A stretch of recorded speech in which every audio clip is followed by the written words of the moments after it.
74 000 passages en un mois renversent Galgouli. D'un no man's land poussiéreux, la frontière devient un service public mesurable, mais sa solidité reste suspendue au risque latent et au financement. Que change pour les habitants et pour Ibrahim Traoré cette densité soudaine là où l'État n'était qu'une rumeur? Peut-être le premier souffle d'une souveraineté qui se réapprend. La promesse affichée à Galguli semble presque technique, rendre la frontière fiable, utile, continue, accessible au quotidien. C'est un bénéfice simple à comprendre et surtout facile à vérifier, parce qu'il s'incarne dans des gestes concrets. Enregistrer, identifier, transmettre, recommencer le lendemain. Mais l'enjeu dépasse l'efficacité administrative.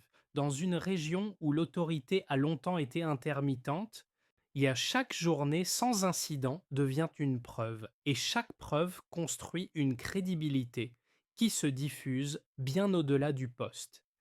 Ibrahim Traoré place cette idée au cœur de son discours. La sécurité n'est pas une importation, mais une fabrication quotidienne. Pourtant, la mécanique reste fragile. Les financements peuvent certainement s'essouffler, la pression des groupes armés peut revenir, la géopolitique régionale peut se durcir, et le moral d'un territoire habitué à l'abandon peut se fissurer vite. Si Galguli tient, il devient un standard reproductible. S'il échoue, il rejoint la longue liste des mirages sahéliens. Plus de 74 000 mouvements en moins d'un mois, Galguli devient soudain l'espace le plus mesuré du Sud-Ouest. Ce chiffre, certifié par l'OIM, révèle une densité de vie longtemps invisible, faute d'outils fiables. Avant cette bascule, la zone n'était qu'un entre-deux incertain où les registres papier se perdèrent au vent et où les patrouilles improvisaient plus qu'elles ne constataient. La frontière n'avait ni contour stable ni fonction reconnue. Elle se résumait à un vide administratif que trafiquants, migrants et groupes armés exploitaient selon leurs opportunités. Dans cet espace fragmenté, la peur circulait plus vite que l'information et la confiance se défaisait avec les années. Pour beaucoup d'habitants, se déplacer relevait d'une décision risquée et l'État apparaissait davantage comme une rumeur lointaine que comme une présence durable. L'ouverture du poste le 15 juillet 2023 agit alors comme un prototype d'État. Panneaux solaires pour l'énergie et l'eau, scanner biométrique à la place des cahiers froissés et transmission directe des données vers Ouagadougou. La continuité technique transforme immédiatement la perception du lieu. L'uniforme cesse d'être un signal d'arbitraire et devient un repère. La présence ne s'interrompt plus et devient prévisible jour après jour. C'est ici que se referme la question posée au début. Que signifie cette densité soudaine et pourquoi compte-t-elle autant? Parce qu'elle convertit des déplacements autrefois opaques en traces vérifiables, donc en fait gouvernables. Ibrahim Traoré martèle que la souveraineté ne se proclame pas, elle se pratique. Galguli illustre cette idée en rendant la frontière lisible, mesurable, répétable. Et lorsque la répétition devient la norme, elle produit une conséquence politique discrète mais puissante. La routine commence à remplacer l'incertitude. À Galguli, la transformation ne se lit pas d'abord dans les discours, mais dans une scène simple. Des enfants jouent près des installations solaires, là où la poussière dominait et où l'on ne faisait que passer. Les gardes, jadis perçus comme des silhouettes lointaines, deviennent des repères familiers. Cette familiarité n'est pas née d'une campagne officielle. Elle vient de la répétition. Saluer, vérifier un document, revenir le lendemain, rouvrir chaque matin. Dans ce décor, une voix locale sert de fil conducteur. Bernardette Cambiré, vendeuse de fruits et mère de 4 enfants. Son récit concentre ce que les rapports appellent impact communautaire sans jamais employer ce langage. Elle se souvient qu'autrefois, l'État n'existait qu'à la radio.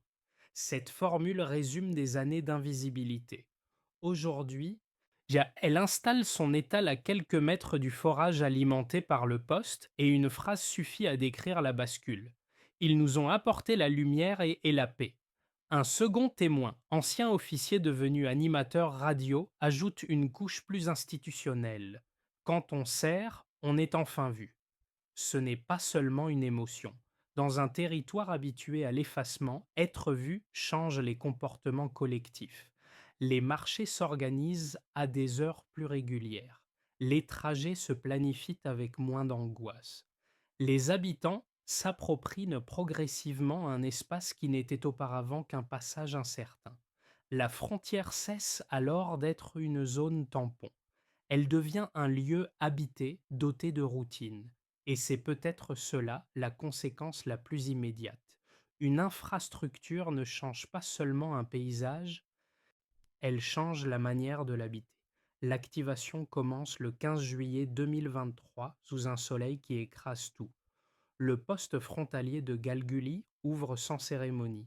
Quelques soldats alignent des barrières. Des techniciens testent les panneaux solaires. Les habitants regardent de loin, prudents, comme si un décor neuf pouvait disparaître d'un coup. Puis un son métallique tranche l'air, le premier clic des scanners biométriques. Ce bruit sec marque la fin d'une ère de registres froissés. En quelques heures, les formulaires papier deviennent inutiles. En quelques jours, les habitudes basculent. Là où l'on traversait autrefois sans laisser de traces, on présente désormais un document. On s'identifie, on devient un passage compté. Le flux suit, massif et continu. Des motos arrivent en grappe. Des transporteurs franchissent la ligne avec leur chargement. Des commerçants tirent de des charrettes et s'arrêtent plus longtemps qu'avant. Des familles traversent avec une régularité inattendue, comme si une routine avait toujours existé, seulement cachée. Chaque passage produit une donnée exploitable. Chaque donnée renforce une présence administrative. Et chaque présence administrative, parce qu'elle se répète, déplace l'équilibre. La frontière cesse d'être une faille, elle devient un mécanisme. Cette mécanique nouvelle ne crée pas seulement de l'ordre, elle révèle par contraste tout ce que l'absence d'outils avait laissé dans l'ombre. Le crescendo devient visible lorsque les chiffres s'accumulent assez vite pour étonner même les observateurs habitués aux zones grises. En moins d'un mois, l'OIM comptabilise plus de 74 000 mouvements. Le poste devient soudain l'espace le plus mesuré du Sud-Ouest. La frontière, longtemps figée sur les cartes et mouvante dans les faits, se transforme en lieu quantifié. On ne parle plus de rumeurs, mais de volume. On ne parle plus d'intuition, mais de traces. La donnée agit comme une forme de souveraineté appliquée. Elle donne au centre la capacité de lire ce qui se passait sur les marges. Puis survient le climax brutal, non pas par une attaque, mais par la propagation de la peur. Dans le nord, certains groupes armés affirment que la station n'est qu'une façade technologique étrangère. À Galguli, les inquiétudes reviennent par vagues. On murmure que le poste sera saboté, que les panneaux solaires seront détruits, que les scanners seront rendus inutilisables. La tension gagne Ouagadougou, où Ibrahim Traoré convoque un conseil de sécurité d'urgence. L'instruction est simple, tenir la ligne, renforcer les patrouilles, coordonner avec le Ghana. Pour la première fois, une infrastructure civile appelle une réponse militaire directe et non l'inverse. Le message officiel se resserre en une formule. Le pays reconquiert ses frontières. Les nuits suivantes deviennent des tests silencieux. Les câbles solaires brillent comme une provocation. Les groupes armés observent, évaluent, s'approchent sans s'exposer. Mais la brèche espérée ne s'ouvre pas. Chaque matin, le poste rouvre. Les scanners fonctionnent. Les fils reprennent leur forme. Cette stabilité obstinée devient le cœur du récit. La frontière n'a pas cédé parce qu'elle a été tenue jour après jour sans rupture. L'aftershock, lui, s'installe dans le quotidien. Les marchés rouvrent plus tôt, Les commerçantes reprennent schrockant leurs étals au plus près du forage. Les trajets deviennent plus réguliers. Des familles restent au lieu de partir vers des zones jugées plus sûres. Autour du poste, une microéconomie se forme, nourrie par des emplois directs et indirects et par la simple possibilité de prévoir l'eau, l'électricité, l'afflux. Le poste ne devient pas seulement un symbole, il devient un rythme et ce rythme stabilise les comportements. Tout cela conduit à une conclusion froide, presque mécanique. Une souveraineté tient lorsqu'elle se répète. Avant juillet 2023, la frontière de Galguli était un vide administratif. Moins d'un an plus tard, elle devient une infrastructure mesurée et opérée en continu. Le premier indicateur, le plus spectaculaire, concerne le volume de mouvements enregistrés. L'OIM comptabilise plus de 74 000 traversées en moins d'un mois dans une zone auparavant décrite comme marginale. En bref, ce chiffre prouve une mobilité quotidienne stable, enfin visible. La valeur n'est pas seulement arithmétique. Elle indique qu'une activité latente existait déjà, mais qu'elle restait enfouie derrière l'absence d'outils capables de la décrire. Elle montre aussi que l'enregistrement systématique remplace la rumeur par un fait vérifiable. Chaque passage devient une trace, chaque trace un signal, chaque signal une base d'action. Le poste cesse alors d'être un simple point de contrôle. Il devient un instrument de lecture du territoire. La frontière, longtemps floue, se convertit en une séquence de données qui permet d'anticiper, de filtrer, de comprendre. Ce basculement introduit une forme de discipline publique. On ne réagit plus seulement aux crises, on apprend à observer les tendances. Le deuxième indicateur touche à la sécurité. Dans le même intervalle d'observation, les autorités relèvent une baisse de 37% des incidents frontaliers signalés dans la zone sud-ouest. En bref, une présence lisible dissuade et détourne les itinéraires criminels. Cette baisse ne signifie pas disparition de la menace, elle traduit un déplacement des opportunités.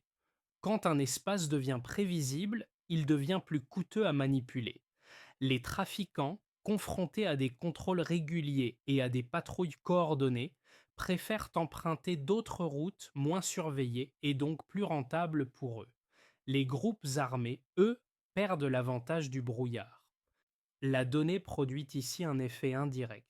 Elle rend l'improvisation plus difficile. Le poste agit comme un filtre plutôt que comme une barrière rigide, et cette nuance compte, parce qu'un filtre modifie le calcul de risque au quotidien.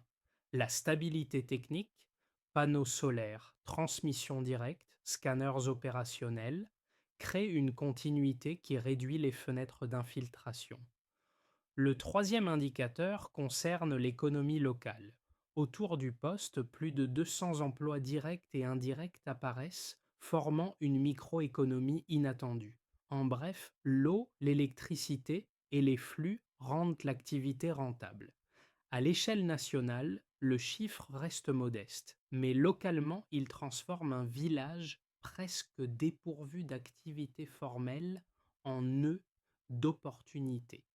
Transport, restauration, petites réparations, vente de produits frais. Ces activités se structurent parce que la routine devient fiable. La valeur n'est pas seulement dans l'emploi, mais dans la prévisibilité qu'il permet. Ouvrir à heure fixe, planifier des trajets, investir un peu sans craindre une rupture soudaine. Cette dynamique réduit aussi la mobilité forcée. Rester devient rationnel, pas seulement émotionnel. Pris ensemble, ces trois mesures dessinent une cohérence. Lorsque l'état devient régulier, les comportements collectifs s'ajustent. La donnée n'est pas une vitrine, elle devient une méthode. Ibrahim Traoré affirme que la souveraineté doit être mesurable plutôt que déclarative. Galguli en propose une version pratique, où la preuve se construit dans la répétition. Pourtant, l'architecture reste fragile, un financement qui s'essouffle, une maintenance interrompue. où un choc sécuritaire majeur pourrait casser la continuité et avec elle la confiance qui s'est installée. La question n'est donc pas seulement de produire des chiffres, mais de maintenir la cadence qui les rend possibles. Deux lectures s'affrontent autour de Galguli et il serait trop simple de n'en garder qu'une. La première lecture voit dans le poste une avancée maîtrisée. Pour ses partisans, l'essentiel n'est pas la technologie en elle-même, mais le fait qu'elle soit opérée au quotidien par des agents burkinabés selon des procédures nationales avec une transmission directe des données vers Ouagadougou. Dans cette logique, Galgouli prouve qu'un État peut moderniser une marge sans attendre une stabilisation parfaite du contexte régional. Le symbole est net, des uniformes locaux, une routine régulière, une frontière rendue lisible. Pour ce camp, la valeur politique vient précisément de la répétition. Tenir chaque jour, c'est produire une souveraineté concrète au lieu d'un discours. La seconde lecture, tout aussi cohérente, met en avant une dépendance masquée. Elle rappelle que le financement et l'appui technique proviennent de partenaires internationaux tels que l'Allemagne, le Japon ou l'OIM. Sans ces contributions, aucun scanner biométrique, aucun système connecté, aucune infrastructure solaire n'aurait été installé à ce niveau. Les critiques redoutent qu'une modernité visible dissimule une vulnérabilité structurelle, maintenance coûteuse, pièces importées, dépendance aux bailleurs et risque de tutelle indirecte si le soutien se retire. Ils craignent aussi que le poste serve de laboratoire extérieur, où l'on expérimente une solution sans garantir la capacité du pays à la reproduire seul à grande échelle. La réponse la plus robuste ne consiste pas à déclarer un gagnant, mais à revenir aux faits rapportés sur le terrain. L'OIM affirme que les normes éthiques sont respectées et que les agents locaux sont formés à la protection des données. Aucun superviseur étranger n'opère la structure au quotidien et la seule bannière visible demeure celle du Burkina Faso. Surtout, les effets mesurables sont déjà là. Plus de 74 000 mouvements enregistrés en un mois, une baisse de 37% des incidents signalés et plus de 200 emplois créés autour du poste. Ces résultats suggèrent que l'aide existe, mais qu'elle s'inscrit dans un cadre où la maîtrise fonctionnelle reste locale, au moins dans la phase actuelle. Ainsi, le Stillman éclaire une tension réelle. L'autonomie peut émerger même à partir de ressources extérieures, mais elle ne tient que si la continuité technique et politique se maintient. C'est précisément le point où Ibrahim Traoré peut transformer un prototype en doctrine ou laisser l'expérience se dissoudre. La frontière ne cède plus. Cette phrase sèche et presque mécanique marque le milieu du récit. Malgré les rumeurs, malgré les tests silencieux, le poste de Galguli n'a fermé aucune journée. Chaque matin, les scanners s'allument. Chaque jour, la file reprend forme. Et chaque reprise, parce qu'elle se répète, change la lecture régionale. La stabilité n'est plus une promesse, elle devient un signal observable. C'est ici que l'équilibre se déplace. Le Ghana regarde Galguli comme un rempart contre certains trafics transfrontaliers, et non pas par sa puissance mais par sa constance. La Côte d'Ivoire observe aussi, attentive aux effets possibles sur des routes commerciales. Plus loin, au Mali et au Niger, des responsables évoquent donc déjà un modèle de souveraineté fonctionnelle, un dispositif qui tient, donc un dispositif qui peut inspirer. Le poste devient ainsi une référence non parce qu'il est grand, mais parce qu'il dure. Pour Ibrahim Traoré, ce maintien obstiné agit comme une validation intermédiaire. Le symbole n'a pas flanché sous les premières secousses. Et lorsqu'un avant-poste tient, une doctrine devient envisageable. La question n'est plus seulement peut-on ouvrir, mais peut-on répéter. Pour l'État d'abord, Galguli devient une preuve administrative qui dépasse sa taille. Les 74 000 mouvements enregistrés en moins d'un mois ne sont pas qu'un volume. Ils constituent une base de lecture, donc une capacité de décision.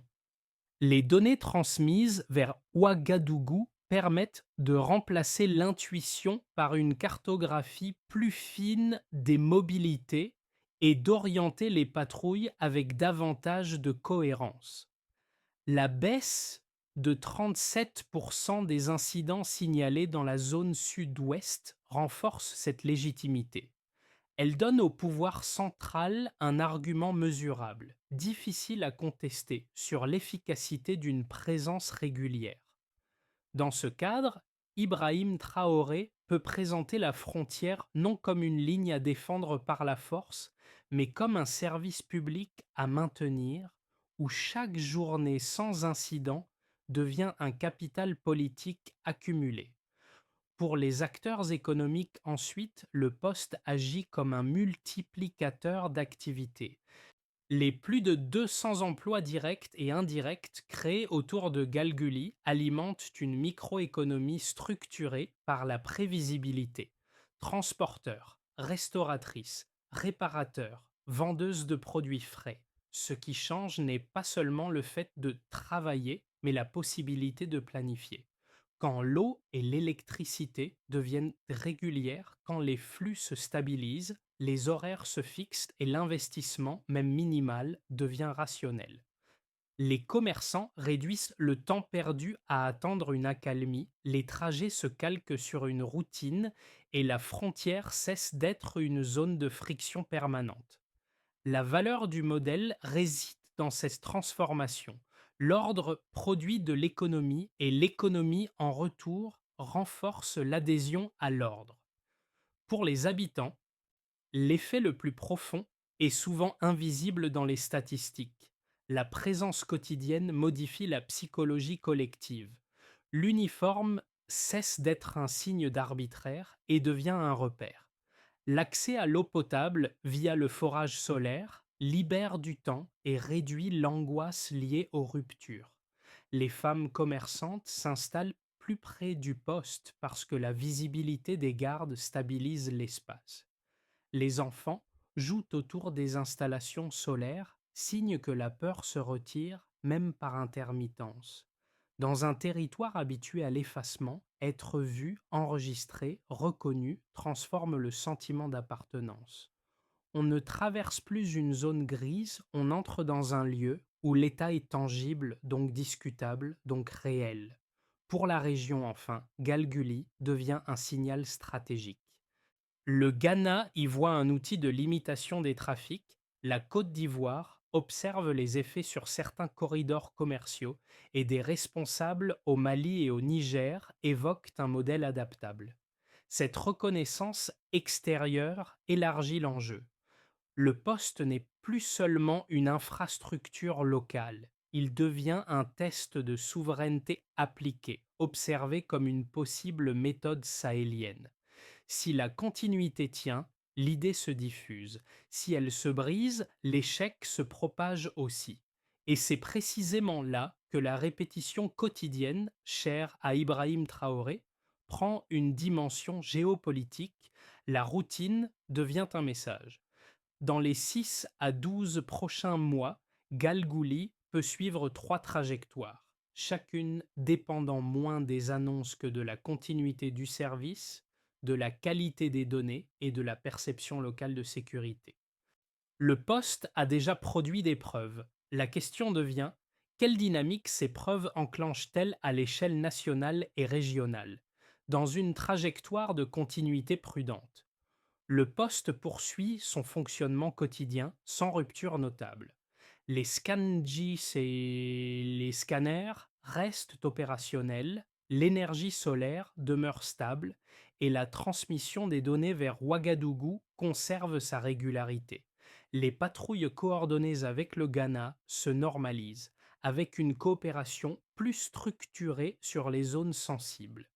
Dans cette trajectoire, l'État avance selon une logique méthodique, prouver avant de déployer. L'extension vers d'autres points frontaliers se fait progressivement en reproduisant le même schéma technique et administratif sans accélération spectaculaire. La crédibilité grandit par accumulation de preuves, mais la transformation reste contenue. Elle stabilise une marge sans encore remodeler l'ensemble du dispositif national. Dans une trajectoire optimiste, diffusion du modèle. La stabilité de Galguli devient un argument puissant, à la fois interne et externe. Le poste n'est plus seulement un prototype, mais une référence. D'autres pays du Sahel observent et envisagent d'adapter l'approche biométrique solaire à leur propre marge, attirés par la combinaison rare entre modernisation et contrôle local. Les partenaires internationaux ajustent leur posture. Moins de programmes rigides, plus de soutien technique à la montée en compétences locales. Dans cette version, le Burkina Faso se positionne comme exportateur de méthodes et non seulement comme bénéficiaire. Ibrahim Traoré peut alors inscrire Galgouli dans un récit plus large. La souveraineté démontrée, parce qu'elle fonctionne, devient un langage diplomatique. L'effet le plus décisif n'est pas la technologie, mais la confiance que la durée produit et la capacité d'un État à transformer une marge en vitrine de stabilité. Dans une trajectoire vulnérable, incident de rupture. Une attaque ciblant l'infrastructure solaire ou les systèmes biométriques interrompt la routine qui fonde la confiance. Une seule nuit d'arrêt suffirait à relancer les rumeurs, à fragiliser le moral local et à refroidir d'éventuels bailleurs. Le risque principal n'est pas uniquement matériel, il est psychologique et politique. Quand la continuité casse, la frontière redevient une zone grise et la crédibilité accumulée se dissipe vite. Les groupes armés, et privés de certaines routes traditionnelles, auraient alors un intérêt direct à frapper le symbole. Une recommandation de lecture s'impose. Regardez Galgouli non comme un exploit ponctuel, mais comme une mécanique conditionnelle. Si la routine tient, elle devient une doctrine. Si la routine se brise, elle révèle la fragilité du modèle. Pour celles et ceux qui vivent dans les zones grises, l'expérience de Galgouli change d'abord une sensation. L'avenir cesse d'être entièrement imprévisible. La frontière n'est plus un endroit où l'on traverse en se taisant, ni un lieu où chaque déplacement ressemble à une décision de survie. Le simple fait qu'un poste ouvre chaque matin, que l'eau coule de manière régulière, que l'électricité ne dépende pas d'un hasard, produit un soulagement discret. Il ne s'agit pas d'une paix parfaite, mais d'une stabilité suffisante pour remettre des habitudes en place, et cette remise en place est déjà une transformation. Pour un public plus urbain, éloigné du Sahel rural, Galguli agit comme un rappel. Les infrastructures ne sont pas des abstractions. Elles se traduisent en temps gagné, en peur réduite, en routine rendue possible. Ce que beaucoup retiennent, ce n'est pas le scanner biométrique, mais la continuité qu'il implique. Quand la présence publique devient prévisible, les comportements changent. On ose revenir, on ose vendre, on ose planifier. Même à distance, cela peut résonner avec une question simple. Qu'est-ce qui, dans nos propres sociétés, rend un espace vivable? La réponse n'est pas toujours spectaculaire. Elle tient souvent dans la répétition de gestes ordinaires. Pour un public étranger, donc Galguli bouscule aussi une idée reçue. La modernisation africaine serait forcément imposée de l'extérieur. Ici, l'aide existe, mais le fonctionnement quotidien repose sur des agents locaux, et la preuve se construit sur place par la durée. Ibrahim Traoré s'appuie sur ce type d'exemple pour défendre une souveraineté praticable, mesurable, et non seulement déclarée.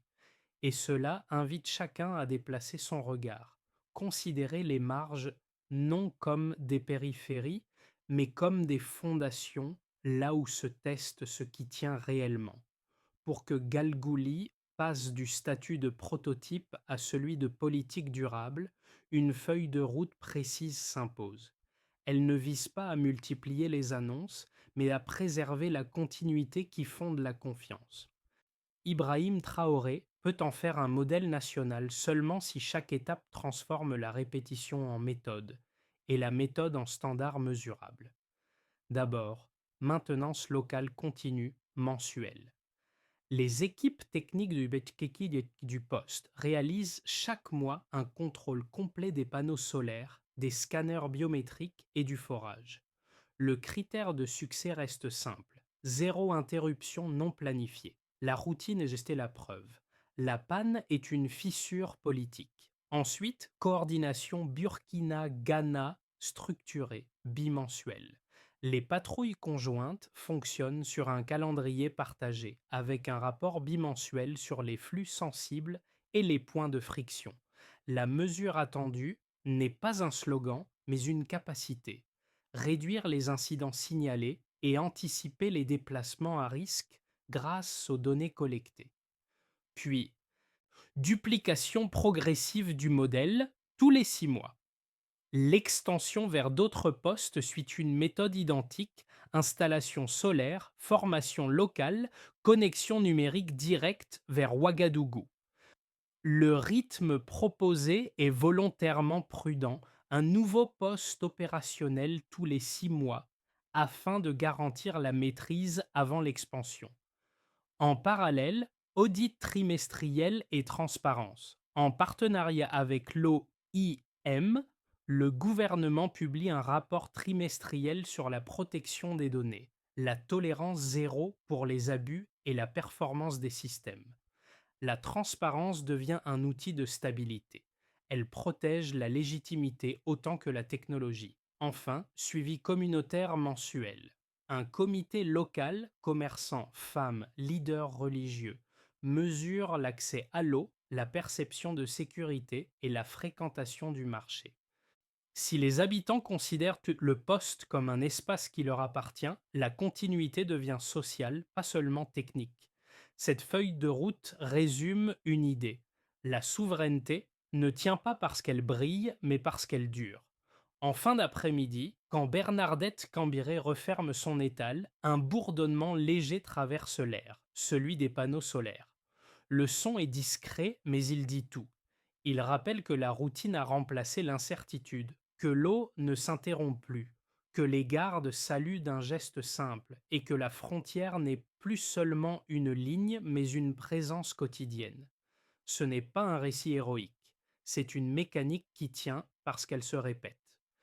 Dans cette scène ordinaire se lit la vision qu'Ibrahim Traoré défend depuis le début: une souveraineté qui ne s'impose pas par la force des symboles, mais par la stabilité des gestes.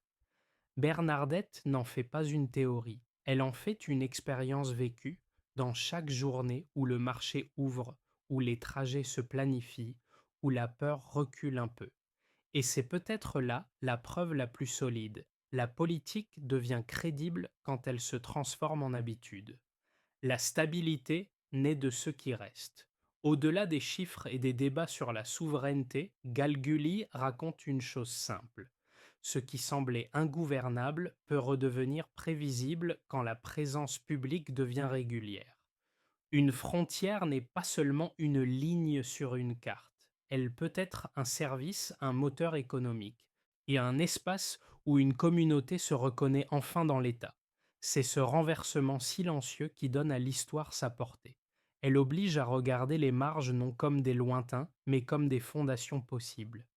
Pour Ibrahim Traoré, Galguli offre un langage concret, celui de la preuve accumulée jour après jour. Mais ce langage n'appartient pas qu'au pouvoir. Il appartient aussi aux habitants, aux commerçants, aux gardes, à tous ceux qui font tenir la routine. La question devient alors collective. Comment une société protège-t-elle ce qui fonctionne, et comment évite-t-elle que la continuité se brise au premier choc? Si ce type de récit vous aide à comprendre les dynamiques sahéliennes et les transformations locales, vous pouvez prolonger la discussion. quelle marge dans votre propre pays et reste invisible parce qu'elle manque d'outils, de présence ou de confiance? Et qu'est-ce qui, selon vous, transforme réellement une périphérie en espace vivable? La force ou la répétition?